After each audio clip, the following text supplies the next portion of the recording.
Good morning. Sorry, I almost did it. Good morning. Please turn with me to Hebrews, the first chapter. As y'all can see, I usually don't preach with notes, but this is a note Sunday. Big old, whole notebook Sunday. As it didn't have time to even transfer it into the word. Notebook Sunday. As we look at the title today, Don't Settle. Don't settle. You hear that all the time. Typically in what context, right? Marriage. I talk about marriage all the time, right? One of my many dead horses. But as parents, I try to look at it from the parent perspective of a prospective parent. Not necessarily wanting to be married, but what you want in terms of the best for your young people, whether it's your own children or people who you have taken in, because at some point, you're going to want them to have nice friends, right? And so at a certain point, you don't want them to settle for the wrong kind of friends. You want to make sure that when God is talking about, we talked about this morning in class, we weep with those who weep and we rejoice with those who rejoice. One of the reasons why it's so important to love beyond our family circle is because our kids need friends. People who you want them to be around when you're not there. Because we said it's from the youth minister's perspective. It's one thing for the youth minister and mom and dad to say it. It's another thing altogether to have somebody in their peer group who sees truth and is willing to stand for it and will say the exact same things that you're saying insofar that they are true. And so when we say don't settle in the sense that we know that we want our kids not to settle for just any old type of friends. We said it before, right? We want them to basically strive for the kinds of friends who are going to help them in times of need, because we talked about it before. Last week, we talked about through the lens, and we used an illustration of that young man whose girlfriend was mauled by dogs. But ultimately what happened was she found someone who was willing to stand by her. Why? Because when he was in his time of need, a young man in his 20s dealing with cancer, she was there. And so now when she was mauled beyond the point where he could even recognize her anymore, he didn't simply stick with her. He considered it a point of opportunity. He loved the fact that he now got the opportunity to love this woman who had been there for him in his time of need. And we say don't settle. We're saying don't settle for anybody who you know might be out there for your young person. But just because we know, sometimes I can speak from perspective, sometimes the wait is long, right? But you don't want to let the length of the endurance of the race let you settle for something that's less than what you know God has for your young people. So that's why it's so important to love beyond just your circle, because they got to have somewhere to go when they leave your house. But also, likewise, we know what it's like when we tell our young people something to do, clean your room. And you have a definition of clean. We've talked about it before. Baby's eyes got big in the back because they know. Oh, but when you go into the room, it can bring out the distinction between kids clean and mama and daddy clean, right?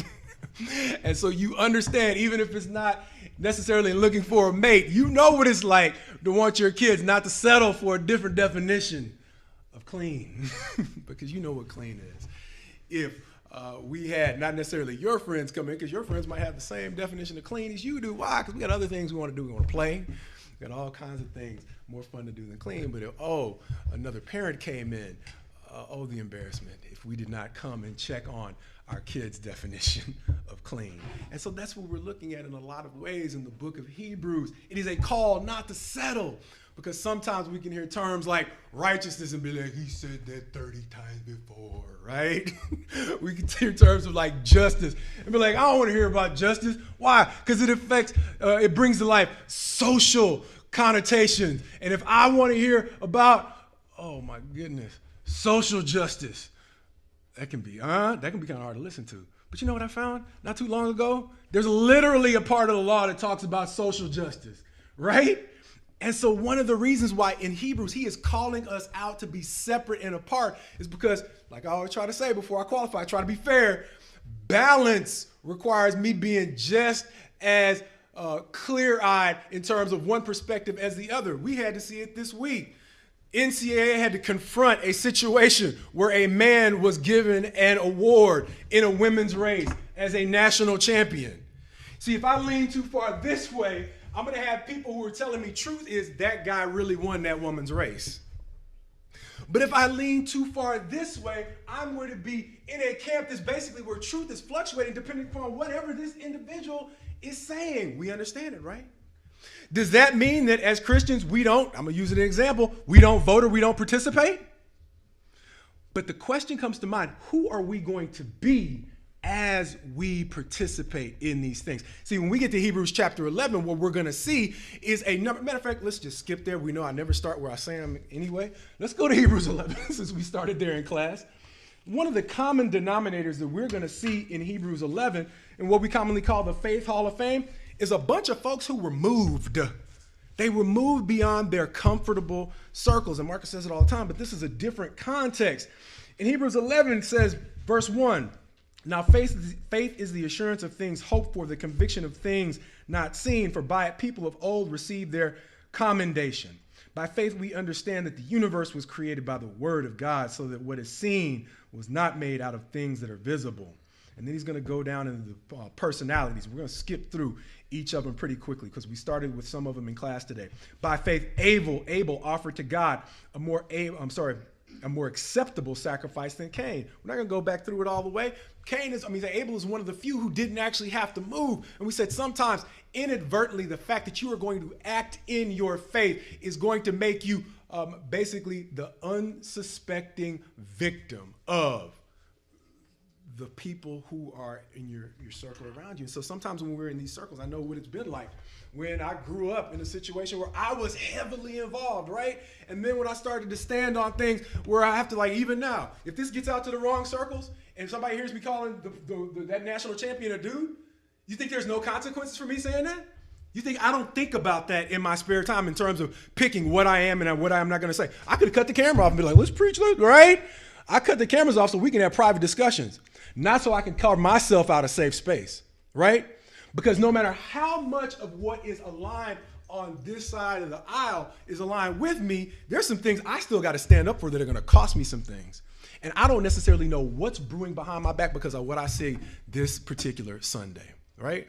I make it absolutely fine. Look, sometimes, one of the good things about this being a Note Sunday might be I don't have it so imprinted that I might get canceled this afternoon, but I'm going to go ahead and start saying it. All right, here we go. Please pray for me right now. I don't go too far. But here we go. All right. I don't usually vote. That doesn't mean I teach people not to. You think I wasn't proud when Barack Obama was going to be president? I had a certain sense of pride in that. I didn't vote for him either time. Why is that? Because he made a speech that I've hedged on, that there was a limitation of the word of God in its ability to have relevance to the governing of a nation. When he said that, I knew it. He's an intelligent man. You know that. Y'all heard me speak a few weeks ago on this whole concept of picking parts of the Bible out of context. You know there are parts of the Bible that talk to you as a woman, sister, that have nothing to do with me and my perspective, other than understanding your struggle. Likewise, there are certain things about leadership that the Bible is not specifically saying to women. I completely understand the distinction in those things. There are things that the Bible is saying to me as an individual that I'll never have to worry about as the leader of a nation. And it's wrong for me to try to put passages that speak to me as an individual and say, oh, the Bible is completely irrelevant to leading a nation, because it speaks to both. You have the laws that was given to Israel. If we want to be a holy nation, we need to understand what God was saying to his only holy nation. And we have the laws that talk to me as an individual. Who am I as a citizen in that nation?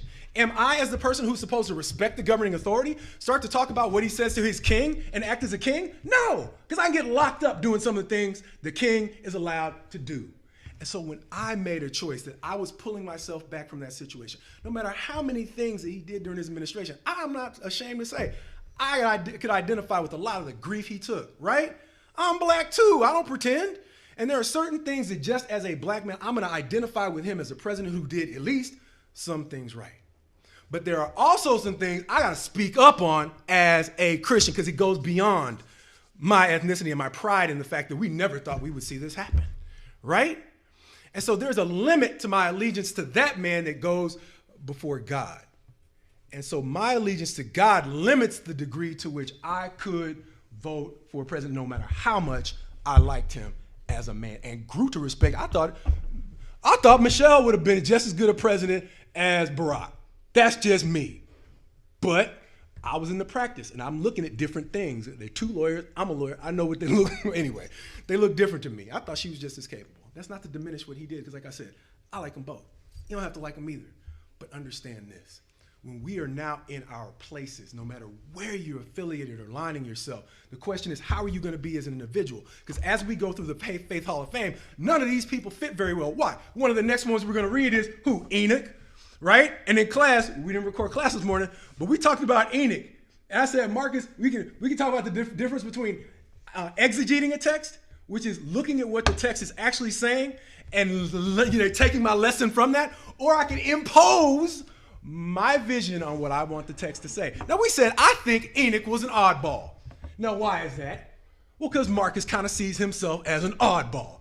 He might not have been, but if you go and look at Jude's description of who Enoch was, you see some of the things he was saying to people. It's hard to be the life of the party preaching some of the things that Enoch was preaching. And so when it says he was taken up and didn't have to see death, it's not because he was just fitting in with everybody. And so how does that inform my ability as Marcus, whether I'm a preacher or not, to fit in the places where I'm going? There are going to be limits to me fitting in if I'm telling the truth. And I'm allowing the word of God not simply to try to cleanse me, but to move me into the places where cleansing are. Because like we said, God does not change. He is the same yesterday, today, and forever. And we said, just like John, 1 John, the first chapter, verse 7 says, if I walk in the light as he is in the light, his blood is continually cleansing me from all sin. But that presupposes I'm letting him move me into the light. And if all I want the blood for is cleansing, I may be missing the fact that there are spaces of cleansing that I am not moving into because I'm only looking to the blood for cleansing. I'm not looking to it for a fundamental transformation of who I am and where I need to be. Truth doesn't change just because I like it over here, right? Truth does not change just because I like it over here. There's sometimes I'm going to have to spend some lonely nights. Folks used to call. I used to have Friday plans. Those calls get a lot fewer. Sometimes just because your friends get married and they got lives, right? Right? You got to respect that. Sometimes it's because no matter how much you love your friends, the one reason why that young lady and that young man had something special is because they're I guarantee you, after the initial sadness for her condition, there aren't going to be a lot of folks who are going to call her the way she used to get calls, right? And when he was getting treated for his cancer treatments, right, there weren't a lot of folks he could depend on, which is why she was so, you think if everybody was lined up to give him rides to cancer treatment, she would have been quite as, right? No, those calls get fewer and far in between. And so that is the same thing that we're looking at in terms of this Hebrews. When we're talking about, if we're really telling the truth, if we're really showing people who we are, and we're really showing or allowing God to show us where we need to be, and we're not just living that out in silence, but we're standing up publicly, also declaring to other people, no, brother, that is not the truth. There is still an objective truth. We talked about it before. I haven't used this example before, but this is the generation where we often like to have a subjective idea of truth. My truth, I told you it's a term I hate, loathe, right? It's because 1984, go back, and if you have a chance, just do audiobooks. Maybe just take some time to go back and listen to George Orwell's 1984. He is almost speaking prophecy to this generation when he talks about the only truth that was allowed in that particular society had to do with making war and advancing technology. If I tried to convince you that my truth was the truth that was relevant to you, the functioning of your iPhone, you would never accept that. If Apple got up and made a product announcement that we're issuing a new $1,000 iPhone coming out on X day, if it didn't come out and everybody was lined up around the block and Apple got up on that day and said, oh, it was my truth that it was coming out today. It's really coming out next week, but that's my truth. You look at riots forming in the place of those lines. If they were right on time, but delivered the exact same phone you bought last year, you would literally, that would be the lead story on the news, because their truth would have nothing to do with the truth. Is that you paid $1,000 for the same thing you got last year and you'd be livid about it. Sorry. Blame the notes. There is still an objective truth, right? And we accept that in terms of the accountability of people delivering services to us.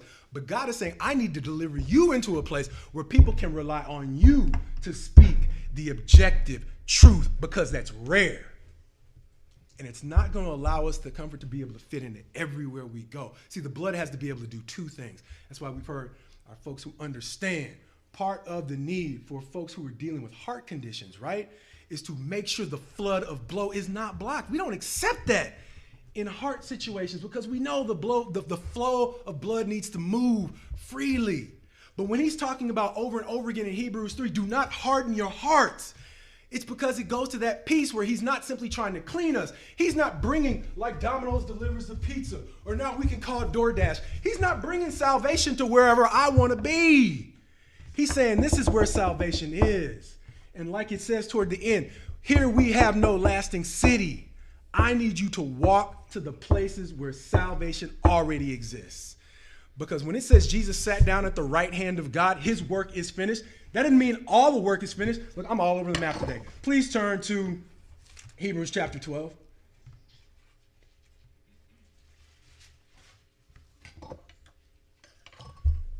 He doesn't mean all the work is finished. It means Jesus' work is done.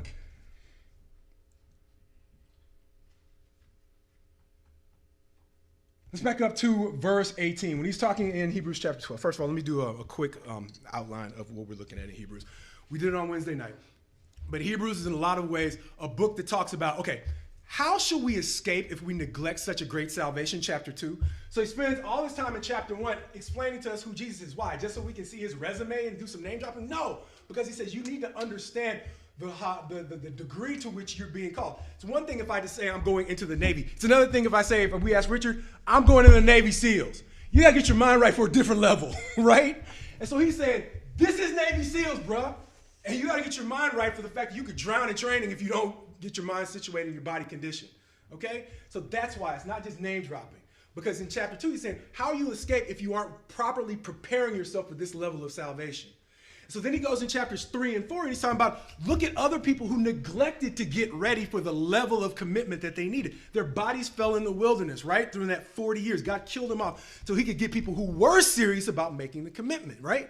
And so then he gets into that portion that's famous in terms of, once again, going back to understanding a little bit more of who Jesus is. Chapter 7, 8, and 9.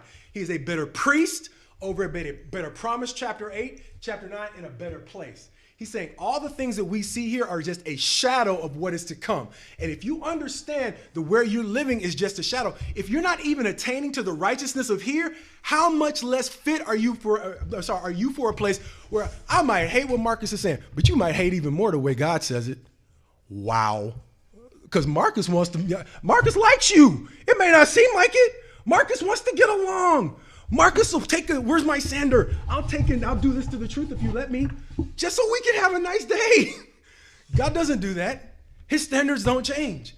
And so sometimes I might not like the way you speak truth to me, but it's way more gentle than you're going to hear from God, right? And so ultimately, that's what he's talking about. So by the time we get to 7, 8, and 9, he's talking about these things. The truth you're hearing now, the truthiness, that ain't the truth that's acceptable in heaven. And so he's saying, I need to move you into a place where you're comfortable with hearing the truth uncut all the time. And that's why he's calling us not only to seek the cleansing of the blood, but to be moved into the place where purity is the standard. Why? Because that's where we are in chapter 12, beginning at verse 18 for context. For you have not come to what may be touched, a blazing fire and darkness and gloom and a tempest, and the sound of the trumpet and a voice whose words made the hearers beg that no further message may be spoken to them. For they could not endure the order that was given to them. If even a beast touches the mountain, it shall be stoned. Why? Because it was just that holy. That's Marcus's ad lib. Verse 21. Indeed, so terrifying was the sight that Moses said, I tremble with fear.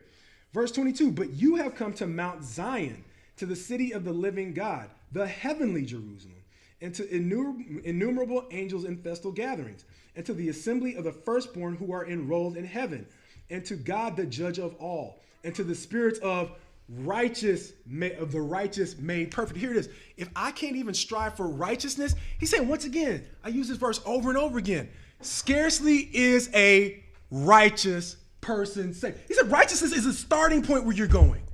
Up here, that's like extra credit. If I'm seeking extra righteousness, oh, you're a great person. Heaven's saying that's the floor. In heaven, we wipe our feet on righteousness, right? But here, that's my ceiling if I'm not careful. And so that's one of the reasons why we say, when we say with our kids, we don't want them to settle for friends who aren't reaching for the same goals. It's not even necessarily the case. We want our kids around other smart people. Why? Because there are times when you want your kids around people who love them more than tempt them to want to compete, right? We talked about it before.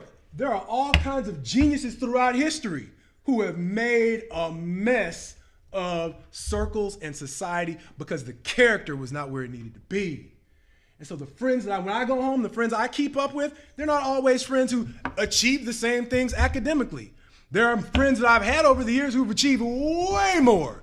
But our balance is in a lot of ways our strength, because the tie that binds us isn't our degree, it's our trust, our trustworthiness. And that's what we yearn for. And so when we see God trying to lead us into these places of righteous people made perfect, he is saying, I need you in a circle of people who don't just settle for righteousness. That doesn't look like the ceiling. Righteousness looks like the floor. Because when he's saying by faith, without faith, it is impossible to please God, because you got to believe him when he's saying where you are is nothing compared to the level of performance you're going to have to reach in heaven. And if you really knew how perfect you needed to be, you'd probably want to wilt and fade and give up.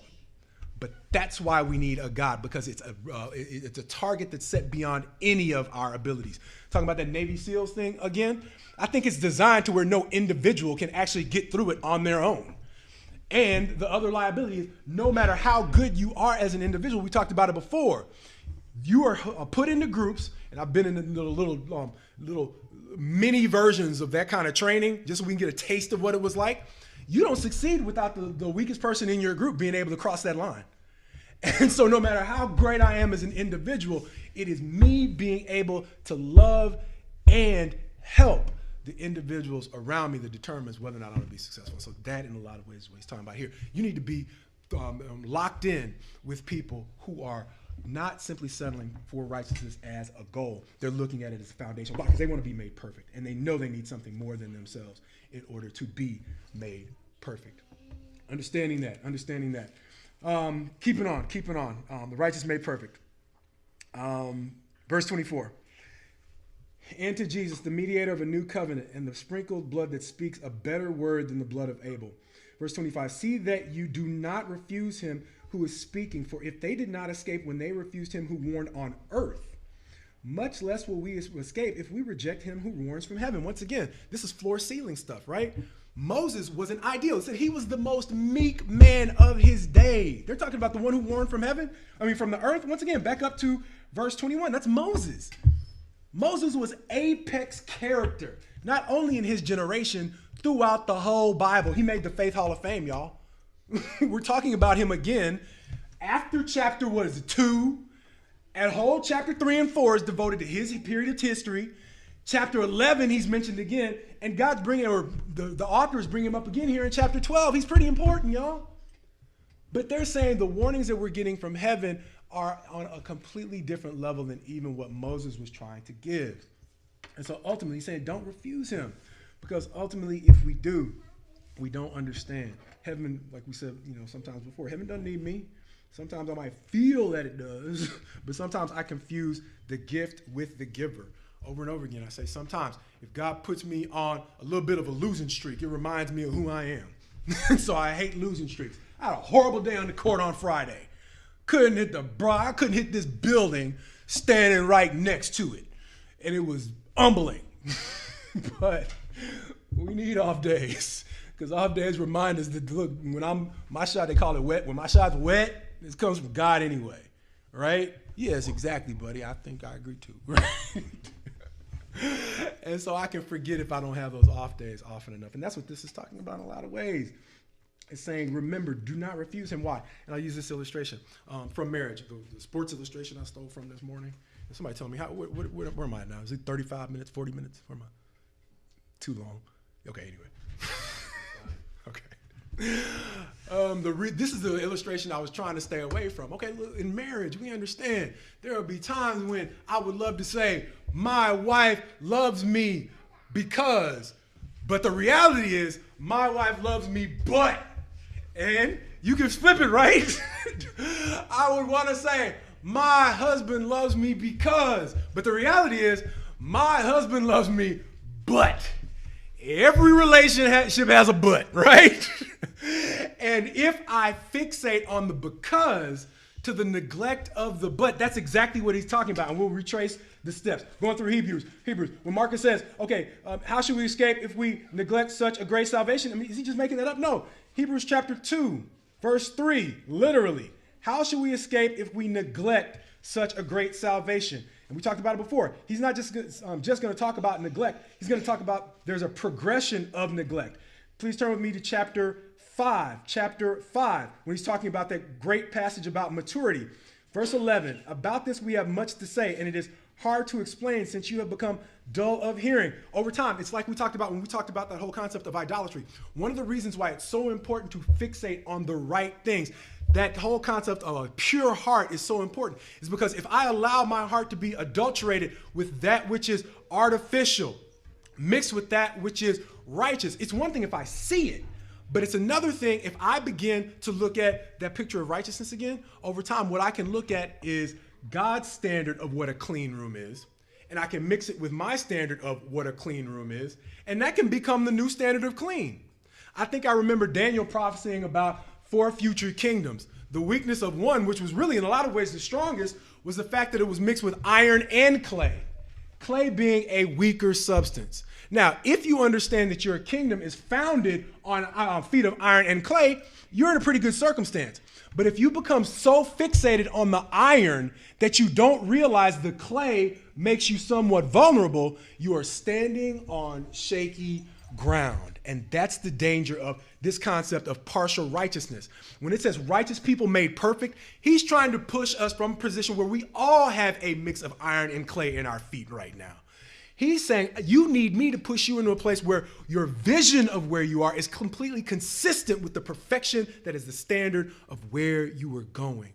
And part of the danger is not simply having the feet mixed with iron and clay. It's thinking that my feet are just iron and they're just fine right where they are, right? And so that's part of the trouble. Because what he's talking about is, if we look at it from the perspective of that marriage example, and we mix that together with the illustration from the heart, ultimately what happens is the more I have hard places in my heart that are not allowing the word to come in with the frequency and the volume and the strength that God is trying to offer, then I'm still not functioning at full capacity. And over, what he's saying is, like we said with the example, we said in Wednesday class once, what's the danger when we got doctors who are treating cancer? How many cancer cells are they trying to leave in? Exactly, right? They're trying to get them all because all it takes is one. It's a living organism that's not satisfied with being like people. We don't like to be lonely, neither does cancer. And so cancer tries to make friends, but his friends don't work well with my friends. And so they all got to go. And so that's what he's talking about in this situation. There is no space in my heart that's okay to be left hard because God wants it all. What's happening in a hardened heart spiritually is more akin to cancer than it is to necessarily the hardening of an artery, even though that can be very, it's also potentially very fatal. Those are 2 very fatal diseases, heart disease and cancer. But what he's saying is, it is an all or nothing thing. Satan is not looking to strike a deal that doesn't involve you in hell. That's the only negotiation he's willing to settle for. Why? Because that's where he's going. And misery loves company. And we can all relate to that, at least to a certain degree. But with that, going forward, so with the heart example, the situation in marriage is the same. If we can put them together, if I have a heart that is only open to the nice things that my spouse says about me, there is a place in marriage that I will never move into because I'm so wrapped up in simply receiving the because that I'm not willing to hear the but. And so the reason why the but is so important is because it is leading me to a place that I really want to be. It's leading me to a better marriage. But don't just look at it from the earthly marriage. Look at it from the sense of we are the bride of Christ. And so ultimately, one of the other examples that he's going to use for why we should not reject the word of God is in chapter 10 of Hebrews, verse 26. For if we go on sinning deliberately after we have received the knowledge of the truth, there no longer remains a sacrifice for sins, but a fearful expectation of judgment and a fury of fire that will consume the adversaries. Anyone who has set aside the law of, once again, Moses, dies without mercy on the evidence of 2 or 3 witnesses. How much worse punishment do you think will be deserved by one who has spurned the Son of God? Some translations, most translations will say, trampled him underfoot. And has outraged the Spirit of grace. But understand the metaphor, that concept of spurn. Spurn is a word that we often use for a spurned lover, right? Or a spurned spouse. And so understand one of the reasons why the translators of the ESV might have used the term spurn is because that's literally the metaphor that's used over and over again in the Old Covenant. Wait a minute. When one of his prophets, Hosea, was asked to take a wife, exactly. He was asked to take a wife that was eventually going to spurn him as God's prophet, as a metaphor for the fact that God's people in the Old Covenant were going to spurn him as God. And these are some of the same examples, same language that some of these translators are using to say what goes on under the New Covenant when we are not simply neglecting. We don't have time to go into that again, but there's a difference between neglecting, spurning, and rejecting as we turn to chapter 12. Back to chapter 12. The language that they use in the passage we already read. In verse 25, see that you do not refuse, in the ESV, him who is speaking. For if they did not escape when they refused him who warned on earth, much less will we escape if we reject him who warns from heaven. And so they're the biblical metaphor of marriage. We get it in physical marriage, right? Sometimes spouse sees something in us, like, if, hypothetically, fast forwarding through, Marcus, you got to spend, like my friends have always told me, once they started to drop off of our video game time. I used to play video games too. I was pretty good. Okay, no, I wasn't that good, but anyway. We spent a lot of time playing video games. But when my friends got married, guess what happened? It was the single guys who were playing the video games. And the married guys had to move on to something better. Why? Because their wife was saying we can have a much better marriage if exactly. You spend more time here as opposed to with your buddies. And it goes vice versa, right? And so that is what the word is saying. He's like, I'm not just telling you this because I hate video games. I'm telling you this because we all have a better relation the more we refuse to water down the definition of what clean really means. And that's all God is saying, right? When he's saying, I'm telling you that righteousness and truth are the standard no matter what circle you are in or who you're surrounded with. He said, understand when you're talking to your kids and you know what clean means.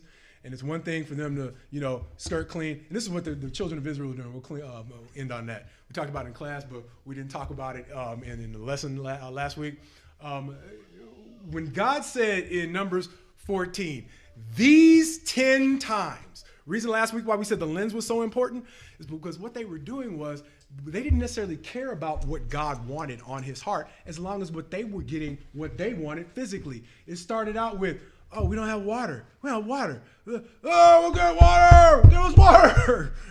And it worked. No major consequences. Then, oh, we don't have food. We don't have food. Give us food. We want food. And then, oh, wait a minute. Okay, some folks died, but we got food. We're still alive. Right? So moving forward, what happened was, to them, it wasn't these 10 times. To them, it was simply every time we throw a tantrum, we get what we want. To God, it was a level that was about to boil over. And that's why love is so important. See, they lost track of how God felt in the circumstance. When he was begging them to clean their room, right? And they were like, okay, as long as I can still have friends come over and it's really kind of clean, then we're good. But ultimately, everybody knows that mom and dad has a level. And just like we see it with young people, God is using our young people to train us because we are his young people. And so when he says it's truth, it's just truth uncut. When it's righteousness, it's just righteousness uncut. And when he's saying, I need to let all that rest on a foundation of a pure heart, it's because he's saying, if the heart's not pure, I'm going to continue to look for ways to do what I want, right? Until I clear up the root cause of my sin. I'm going to clean it up for a minute. But next time I got an opportunity, James steps in. Where does sin come from? It comes from that seed in my heart that meets with an opportunity. And when those two things conceive, they produce sin. And when sin is full grown, it produces death. I got to clean up the desire in my heart to still do wrong. Otherwise, when people bring me the opportunity to do it again, I'm just going to fall right back into it. And so that's why God is saying, you can't set your heart on righteousness. Why? Because my mix of righteousness and God's righteousness is what we think. I don't think we have a broad enough definition of self-righteousness, but I think that's really what a more effective definition of self-righteousness is. And that's why I think there is not self-righteous people versus righteous people. I think we're all self-righteous to a degree because we all have that mix that we would like to settle for. God, I'm real good here. You brought me a mighty long way. Can we rest now? Yeah, you can rest, but you got to get up. See, self-righteousness is me, like I've talked about before, wanting to make rest last longer than it is. I don't want to get back up and get back into struggle and suffering. But that's exactly what he says made Jesus perfect. How you know? Marcus, you made it up? Nope. Let's turn back. To where we ended up in a lot of ways last week. Hebrews chapter 5. Beginning in verse 7. We'll conclude there. Hebrews chapter 5, verse 7. In the days of his flesh, Jesus offered up prayers and supplications with loud cries and tears to him who was able to save him from death, and he was heard because of his reverence. Although he was a son, he learned obedience through what he suffered. And being made perfect, he became the source of eternal salvation to all who, it's a good read. No. To all who obey him, being designated by God a high priest after the order of Melchizedek. And the reason why I say that is I've had so many conversations with friends who I love and respect back home, and every now and again what will come up is the Bible is a good read. And the Bible is a good read if you have settled on a definition of righteousness that never evolves past self-righteousness, meaning that mix of my truth and the truth that I hold Apple accountable for that makes me happy. As opposed to me understanding that what God says is a consistent standard. If I'm holding Apple accountable for objective truth, guess what lens God is going to look at my life under when I got to go see him? And that's the standard I have to hold myself to. Don't pretend like, oh no, Apple, it's okay if you give me the same old iPhone for another $1,000. No. Understand that Apple needs to be consistent, and so do I. There is no my truth. There is no our truth. There is the truth. He wants us to be perfected. God willing, we'll all take on that burden. Shouldn't say it like that. His burden is easy, his yoke is light. Right? It is a heavy burden if we try to go it alone. But God willing, we pull together, and more importantly, we look to him to get us to perfection so we don't settle. In Jesus' name.